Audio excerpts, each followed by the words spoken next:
Bismillah.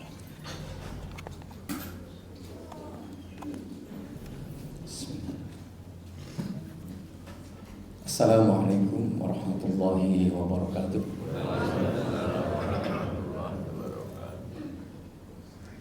Alhamdulillahi rabbil alamin. Wa bihi nasta'in ala umuri dunya waddin.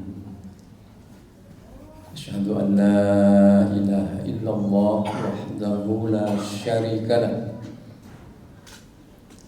Wa asyhadu anna Muhammadan abduhu wa rasuluh. Allahumma salli wa sallim wa barik ala Muhammad wa ala alihi wa ashabihi ajma'in. Qala Allah Ta'ala fil Qur'anil Karim. A'udzu billahi minasy syaithanir rajim. Ya ayyuhalladzina amanu taqullaha haqqa tuqatih wa la tamutunna illa wa antum muslimun. Jamaah salat subuh yang dimuliakan Allah, mari kita awali, kita buka ibadah kita pada pagi hari ini, majelis ini dengan al-basmalah. Alhamdulillah, kita bersyukur kepada Allah dan mudah-mudahan kita semua merasakan bahwa apa yang kita lakukan saat ini adalah rezeki yang levelnya level tinggi, level kelas 1. Kenapa saya katakan demikian? Karena memang tidak banyak yang diberi kemampuan oleh Allah untuk bisa seperti ini. Bisa kita ulang-ulang ya, bagaimana kita tidak bangga. Ibadah kita, inna Qur'an al-fajri kana mashhuda, berkali-kali saya sampaikan. Ibadah kita disaksikan malaikat salat subuh. Pahalanya dianggap tahajud seluruh malam. Pernah Bapak Ibu sholat semalam suntuk itu pernah? Anda pernah? Tapi hari ini kita tercatat tahajud seluruh malam. Kok tidak senang tuh piye? Pripun? Kok fishnya tetap saja datar-datar, seharusnya kan apa ya? Fahuwa fi dhimmatillah, Allah jamin hidupnya, Masya Allah ya. Dijamin Allah kok tidak senyum-senyum pripun. Seharusnya senyumnya keluar ya. Fahuwa langkahnya berbuah ampunan dan derajat. Belum yang lain masih banyak. Nah, semua ini tidak bisa kita rasakan ketika kita tidak paham. Maka bersyukur itu hati-hati ya. Bersyukur itu bukan syukuran.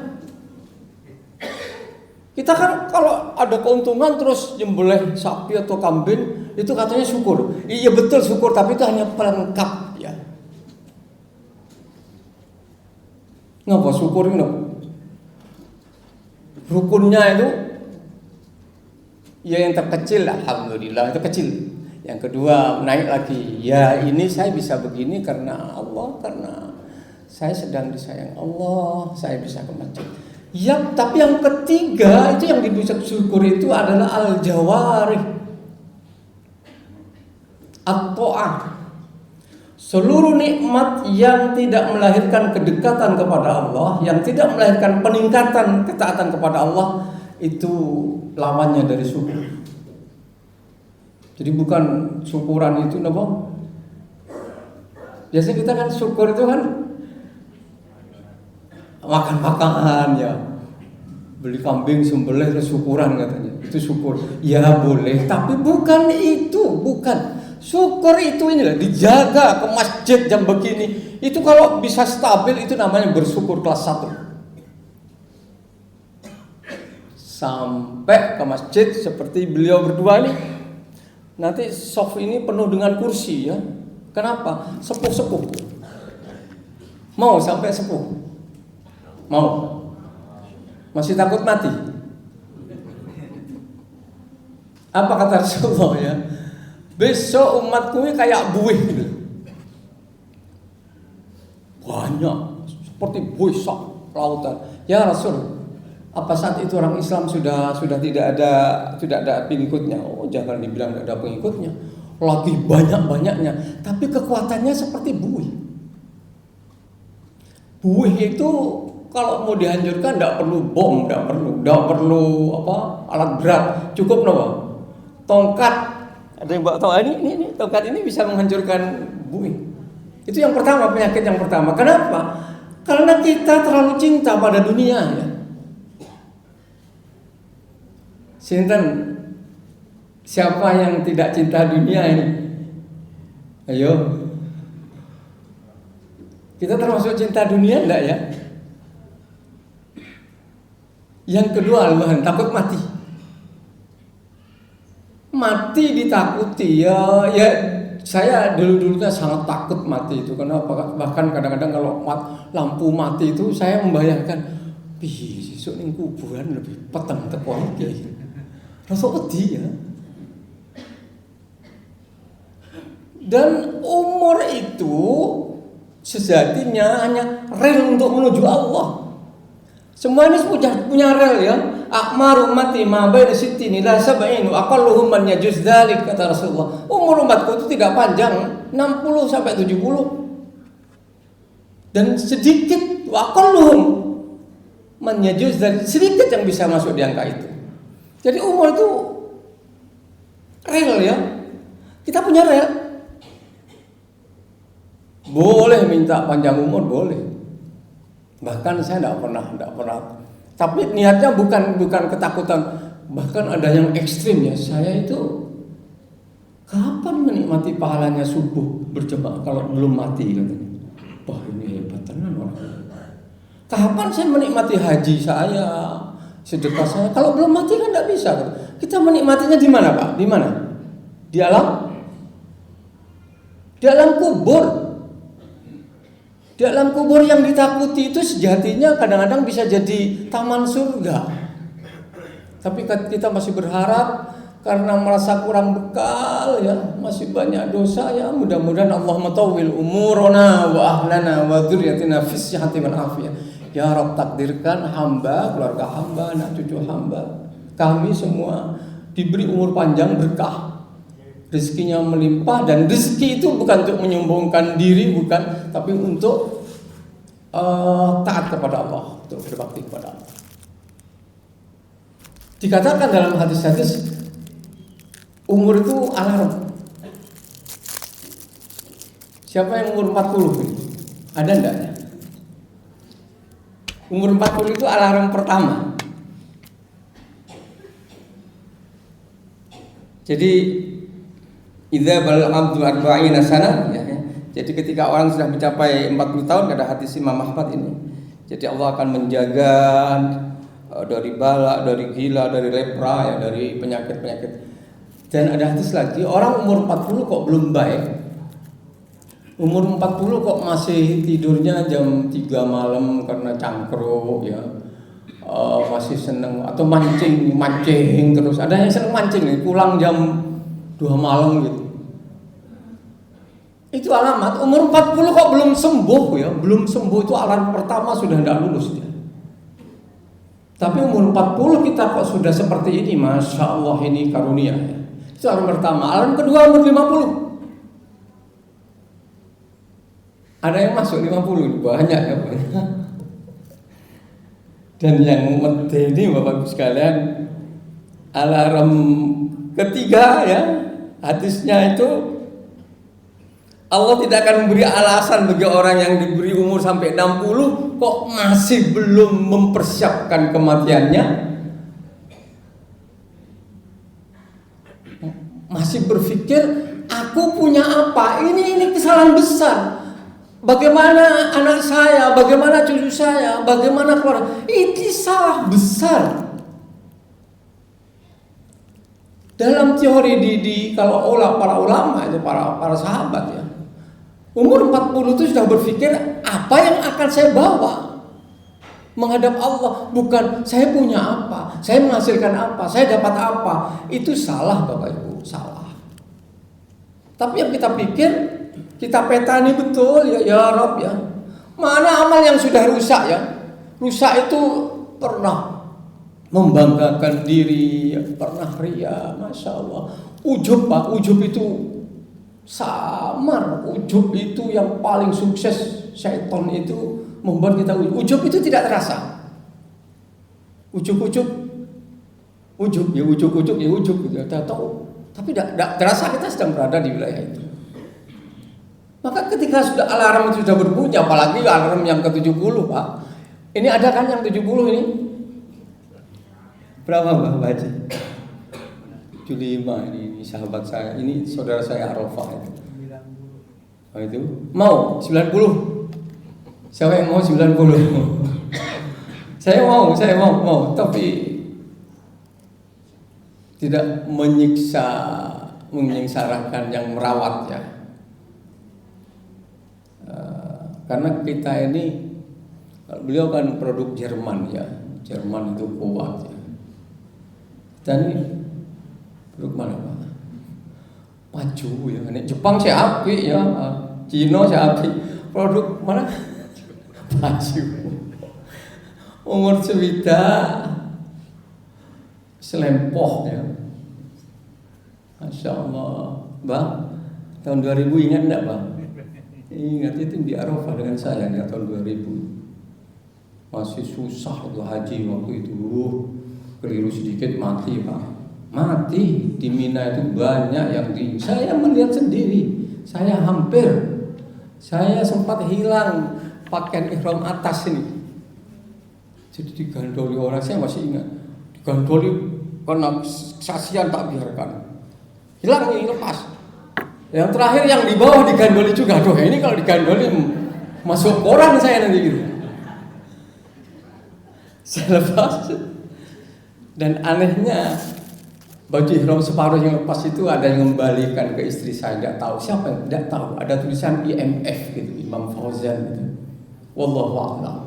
Aneh. Sampai sekarang saya masih menikmati. Ya Allah kok bisa ya baju ihram saya yang sudah hilang di kerumunan jutaan orang itu masih ada yang membalikan. Ini kalau rezeki tidak akan kemana-mana. Maka mari kita persiapkan, karena Rasulullah sudah jelas, man akyas wa akram ya Rasul. Ini pertanyaan sahabatan, siapa di antara kita semua yang paling cerdas dan paling mulia? Akfaruhum dzikrul maut. Orang yang sering ingat kematiannya dan mempersiapkan wasyadum istidadan. Bukan hanya ingat, mempersiapkan. Ketika mempersiapkan itu, muhasabahnya kuat. Saya ini apa? Saya ini lagi apa? Ya. Tapi biasanya Allah itu kalau mau mengingatkan kita, dikasih ujian. Nanti akan saya bahas kenapa orang itu diberi bangkrut sakit. Ya. Yang jelas, kalau saya ditanya kenapa Ustaz sakit, saya banyak dosa, banyak kesalahan. Wa ma asabakum min musibatin illa ma kasabat aydikum. Seluruh ketidaknyamanan itu, kebangkrutan itu karena tanganmu sendiri. Wa ya'fu an katsir. Untung Allah itu menutup aib. Wa ya'fu an katsir. Saya akan mengampuni seluruh sebagian besar dosa. Tapi ada juga Rasulullah juga Uhud kalah bohong. Nanti saya ceritakan kalau saya masih dipanggil lagi ya. Kalau dipanggil lagi saya ceritakan teori-teori tentang takdir jelek gitu ya. Itu harus paham biar kita tidak kecewa ya. Bapak Ibu yang dirahmati Allah. Lalu apa yang perlu kita siapkan kaitannya dengan rel tadi? Kita kan masing-masing punya rel. Ada yang panjangnya 90, ada yang 70, 80, itu sudah punya. Makanya ketika ada yang tanya kepada saya pada saat saya Ustaz, tak takut mati? Enggak. Kenapa? Sakit itu bukan penyebab kematian. Mati itu tidak harus sakit dan tidak harus tua. Kenapa ditakuti? Justru yang perlu disiapkan yang pertama, Bapak. Ini ilmu pernah saya sampaikan, tapi kalau tidak diulang-ulang lupa dan tidak dipraktekkan. Di Al-Quran disebut di Al-Baqarah 195 insyaallah. A'udzubillahi minasyaitonir rajim. Wa ahsinu innallaha yuhibbul muhsinin. Kalau terjemahan langsungnya berbuat baiklah kalian dan Allah suka dengan berbuat. Kalau di tafsirnya ya tafsir lewat Imam At-Tabrani. Wa ahsinu itu berprasangka baiklah kalian kepada Allah. Sungguh Allah tuh senang dan Allah tuh manut prasangka kalian. Ini harta karun, Pak. Punya keluarga belum, Allah, insya Allah nanti sepeninggal saya, anak cucu saya pasti jadi orang taat pada Allah. Kalau sudah taat, semua akan dicukupi Allah. Jangan jadi orang kaya, jangan. Orang kaya tidak serta-merta berada di ruangan ini pada malam hari ini, pada pagi hari ini. Maka bekal pertama yang harus dipersiapkan adalah husnudzon tentang kematian kita. Hari Jumat 3 hari sebelum Rasulullah wafat, berpesan pada Jabir bin Abdullah yang mendampingi, salah satu yang mendampinginya, Jabir, la yamutunna ahadukum illa wa huwa yuhsinu dzanni bin azza wa jalla. Jabir, jangan sampai kalian semua meninggal dunia sebelum membangun prasangka baik kepada Allah tentang kematiannya. Yuk Pak, bangun Pak sekarang pagi ini. Insya Allah wafat kita wafat dalam keadaan titik termulia. Siapa tahu pas sujud, besok sujud subuhan meninggal. Mau apa? Besok pagi sujud meninggal mau?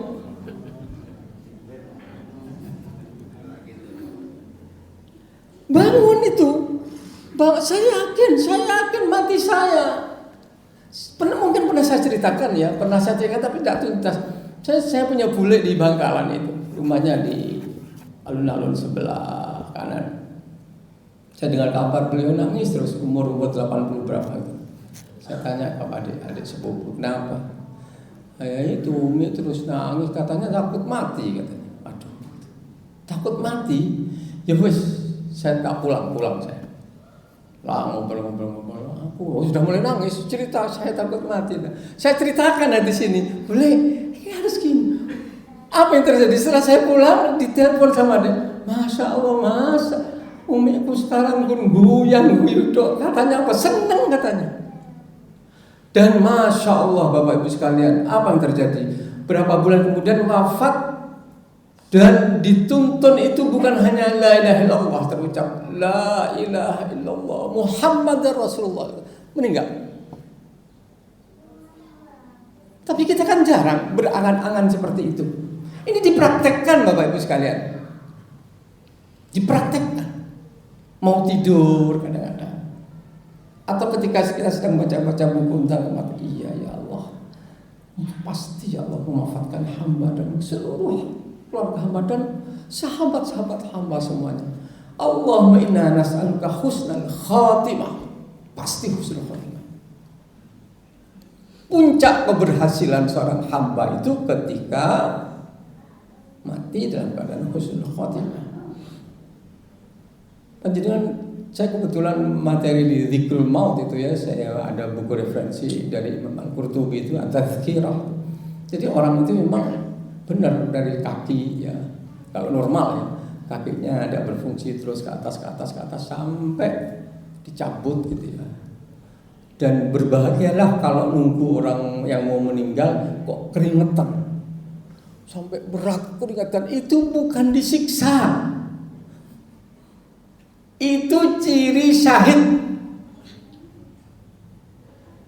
Pernah Bapak Ibu nunggu orang meninggal sampai keringetan, dilapih keringet lagi? Itu ciri syahid. Kata Ibu Aisyah, ya Rasulullah, mulai sekarang saya tidak mau nalkini sahabiah yang mau meninggal. Kenapa? Tak tega saya. Keringetnya itu keluar sak jagung-jagung. Lah itu yang berhasil katanya. Sekalipun matanya kadang-kadang susah ditutup, terus kalau susah ditutup mata mati ini mati ini apa? Elek, enggak jelek. Enggak jelek. Maka yang terbayang itu ya memang itu apa ya? Keberhasilan seorang hamba itu ketika kita bisa meraih husnul khotimah. Selesai sudah, kalau sudah selesai. Insya Allah kita tidak akan pernah lepas dalam doa-doa harian. Ya kalau mau mendoakan semuanya jangan Allahumma inni ya Allahumma inna ya. Nah, kenapa? Nah, ya semua yang kita doakan, seluruh yang kenal, yang apalagi sahabat, kenal saja kita doakan, mudah-mudahan kelak husnul khatimah. Allahumma inna nas'aluka husnul khatimah, ya muqallibal qulub, tsabbit qulubana. Hati kami semuanya, tetapkan ya Allah. Engkau itu sering merubah-rubah hati. Engkau zat yang sekarang taat, besok sudah tidak taat. Maka diminta ya muqallibal qulub tsabbit qulubana. Allahumma rzuqna taubatan nasuha qabla al-maut. Ya, minta kepada Allah agar diberi kesempatan bertobat sebelum maut ya. Bahkan berapa? Al-Ahqaf 15 itu saya anjurkan untuk dihafal. Rabbi auzi'ni an askura ni'mataka allati an'amta 'alayya wa 'ala walidayya wa an a'mala shalihan tardahu waslih li fi dzurriyyati inni tubtu ilaik. Ya Allah, saya sedang bertobat kepadamu. Itu luar biasa doa itu. Minta kepada Allah, ya Rabb, anugerahkan hamba petunjuk, hidayah untuk menjadi hambamu yang ahli syukur atas nikmat yang telah Engkau berikan kepada kami dan kepada kedua orang tua kami. Dan berilah petunjuk juga amal-amal mana yang Engkau ridho ketika saya amalkan. Ya Rabb, alirkan kebaikan ini kepada anak turunan hamba.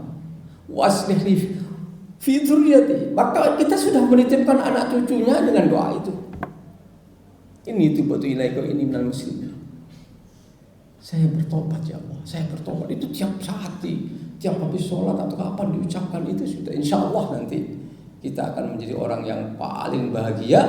Dan kalau sudah masuk ke standar itu, sisa hidup ini pasti bahagia kita. Apapun yang dialami. Lagi banyak duit apalagi. Lagi keluarganya sukses, ya apalagi. Lagi bangkrut, lagi sakit, lagi apapun, enggak ngaruh. Tetap syukurnya keluar, bahagia, senang, senyumnya enggak berkurang. Kenapa?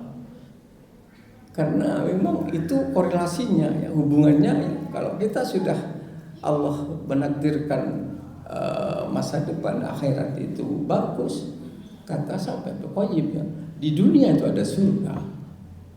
Nanti saya sampaikan nanti. Ketika kalian tidak bisa memasuki surga di dunia, tidak mungkin kalian bisa masuk surga akhirat. Di dunia itu ada kesenangan. Kalian di dunia kok ruwet terus, ruwet ya. Orang barbar, bermikir duit, mikir keluarga tiap hari.